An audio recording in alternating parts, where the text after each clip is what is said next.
thank the government. 54-year-old Justin Nancha is one of those who turned up in Zambia today to commemorate the 19th World Day against the death penalty. Nancha has a good reason to be part of these commemorations as she herself survived the death penalty.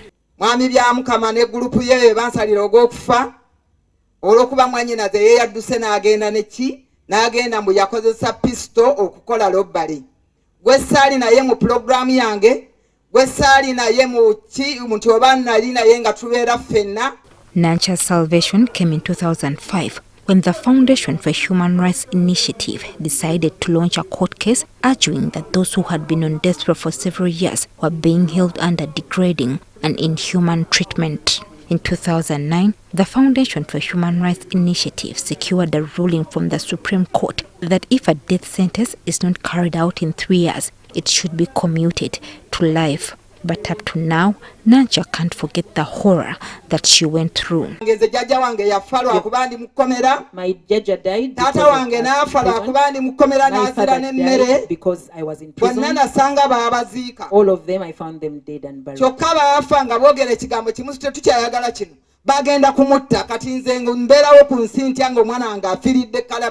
Nancha's experience is what drives human rights activists like Dr. Livingstone Ssewanyana to have the death penalty completely removed from the country's law books. In fact, Ssewanyana is bothered by the president's recent calls to have inmates on death row executed. Life imprisonment. Life imprisonment. But you killed a person. You are not put in jail for life. The one you killed is not in jail. He is dead. So for us, it is an eye for an eye. The president, in his recent speech, trivialized the offense or the punishment of life imprisonment, saying that, you know what, for you go to the hotel called prison. I want to tell you there is no one on earth who wants to be in the so-called hotel called prison. Ssewanyana says offenders should instead be imprisoned for life because only then can they truly reform while in prison. Those who commit this crime, called rarest of the rare, murder and so on, should be subject to a punishment which is most effective.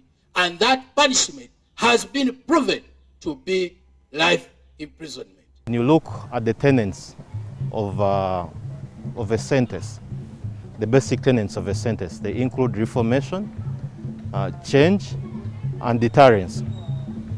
So the question is, when you're sentenced to a death sentence, does it achieve the 3 objectives? This year's death penalty commemorations focused on female inmates awaiting death.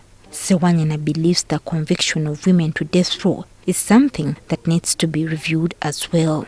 We are not saying they should be exonerated. No. No one can be exonerated when he or she commits a crime.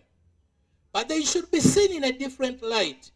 And for the reasons that I have adduced, be dealt with by the criminal justice system in a delicate fashion. Uganda currently has 3 females and 211 male convicts on death row who are awaiting resolution for their appeal. Joyce Nakato, NTV Weekend Edition.